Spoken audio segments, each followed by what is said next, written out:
This video is sponsored by Skillshare. My goal today is to challenge myself musically and as a guitar player and hopefully help you learn what it takes to learn stuff that's hard. If there's a guitar solo out there, or in my case, a saxophone solo that's just been eating away at you, I gotta learn this, but it's too hard. We're about to put all those fears to rest because if I can do it, you can do it. The tune in question is from an artist named Charlie Hunter. If you don't know, now you know. This man plays both bass and guitar simultaneously. There's 3 bass strings and 4 guitar strings on this instrument that he plays.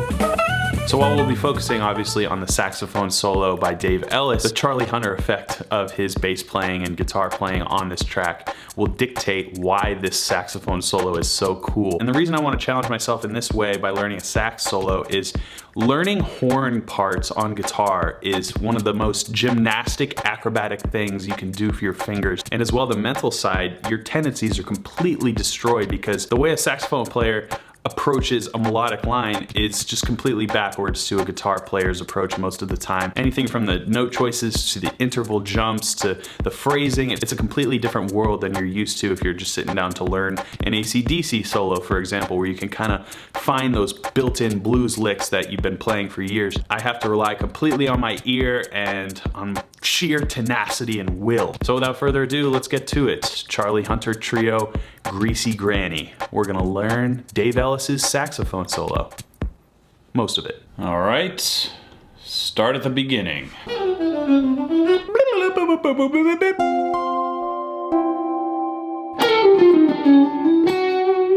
So already, this is non-guitar because we have this position here, which could be indicating like a Locrian. But the phrase shifts down a half step. So he's starting off in the wrong key, the saxophone player. What a crazy lick. Already, this experiment is paying dividends. So we have this lick, which a guitar player would probably never play. Part of what I'm getting out of this, aside from mixing up my muscle memory and confusing my fingers playing things guitar fingers never usually play, I'm also getting nuances from the saxophone's inflections, the way that a saxophonist plays notes, and that in itself is something to adapt to your playing. So maybe a guitar player would be like, but the saxophone version is a little bit more intricate.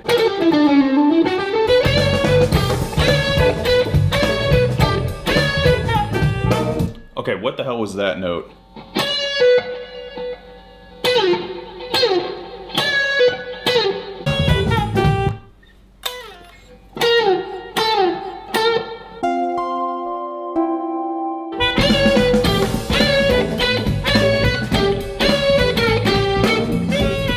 All right, we got that.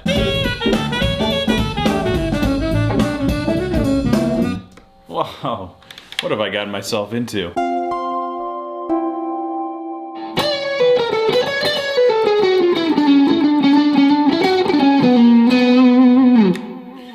Yo, that last lick. Check this out, man. This is ridiculous. That little rake there, it was really hard to emulate the saxophone, which is just another benefit of this whole process. Emulating different instruments when you're a guitar player is usually a winning formula, and that little rake, while I do know how to play rakes on the guitar,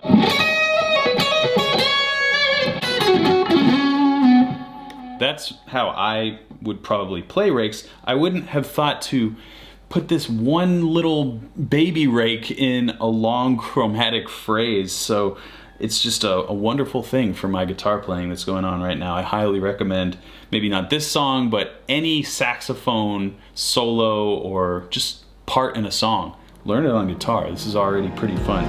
Hey guys, quick break to talk about the sponsor of today's video, Skillshare. As you know, I can't monetize this video because I'm using Charlie Hunter's tune. Skillshare is an online learning community with thousands of inspiring classes for creative people just like you and me. They're always launching new premium classes so you can stay focused on learning what's important to you creatively. Use the link in the description. The first 1,000 of my subscribers to use this link in the description will get a free 1-month Skillshare trial. Now I know how to make a YouTube video, but it never hurts to brush up on what makes great YouTube videos, and I've been working on that lately. I took this class on Skillshare from Marques Brownlee, who's one of the biggest YouTubers out there, so certainly knows what he's talking about. And it's just really inspiring to see how one of the top creators makes a piece of content, and it really gave me some cool ideas for future videos that I'm working on right now. And a lot of the class was validating for what I already like to do. And that's the way I like to use Skillshare, whether it's a brand new skill. I'm working on piano as well and trying to get that up to snuff, whether it's a new skill like that or something that you already do that you like to brush up on or have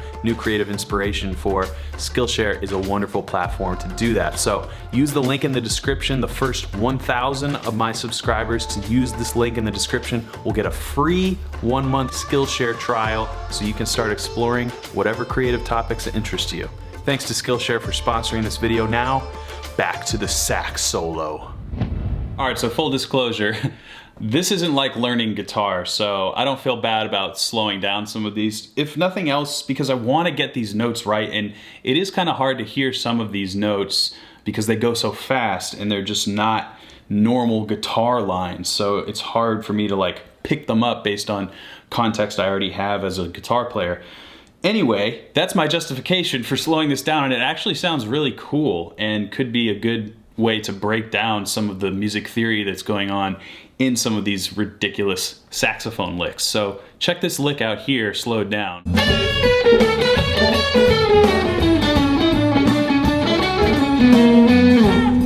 So this whole thing here, it's really just a 1-chord vamp that's going on, but listen to this bass line.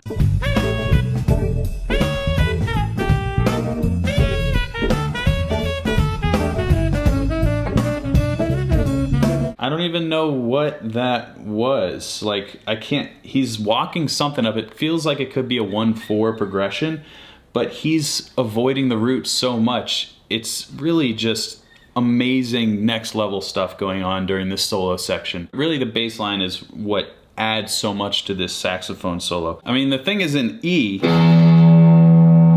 but there's just so much going on in the bass. E mixolydian, E pentatonic. There's a lot of space for exploration, which is kind of a testament to Charlie's music that he makes. It's very wide open and lets the musicians really stretch out, which is perfect for a solo section.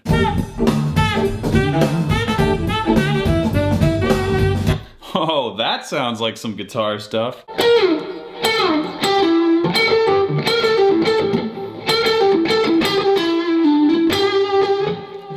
If it's a guitar lick, then I'll figure it out pretty quick. That, it sounded like a guitar. That was really cool. It sounded, again, like a voice. When it takes that flat 5, it's like, hey, hey, hey you. Listen to what I'm saying here.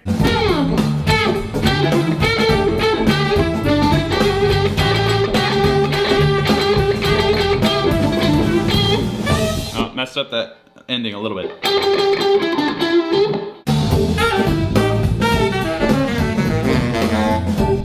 Yo, what was that?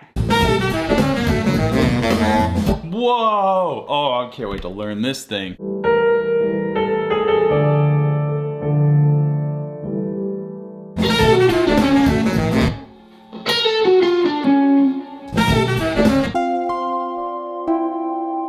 Okay, I was having trouble because I felt like these were all half steps.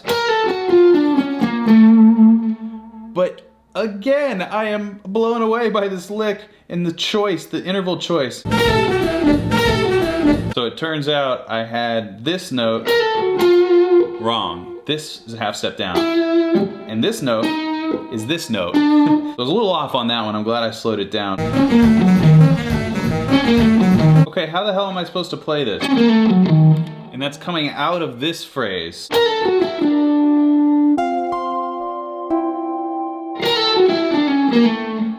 That's the move. That's how I'm gonna be able to play this up to speed if I get these finger positions down. This lick was not made for guitar, I do not believe.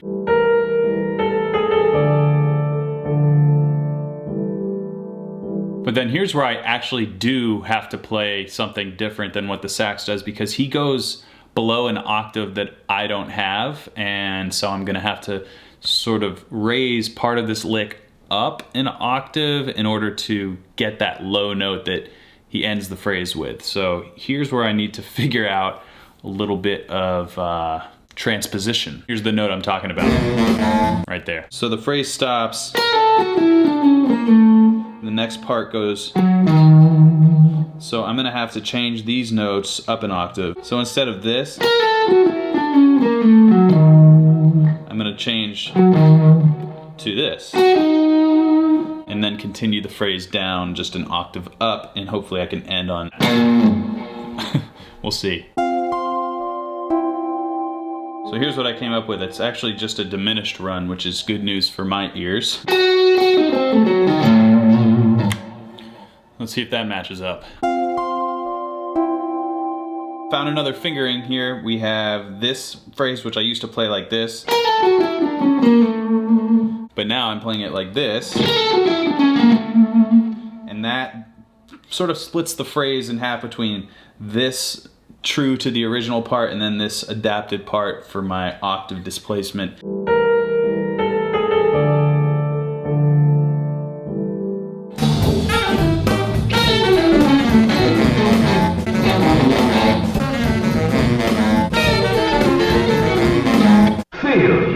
Alright, so it is just way too hard to switch at this speed from...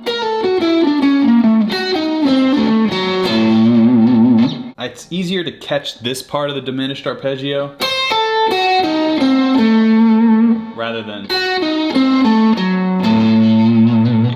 So I'm gonna see if I can fit that one together, because I think that's the only hope for me.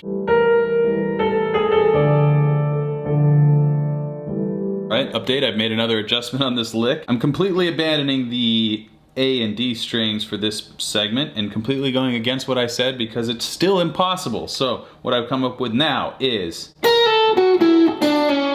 instead of that there, we're moving it down here because that sets us up for our last diminished lick, and I can actually end on that fat A. So the lick slow is this.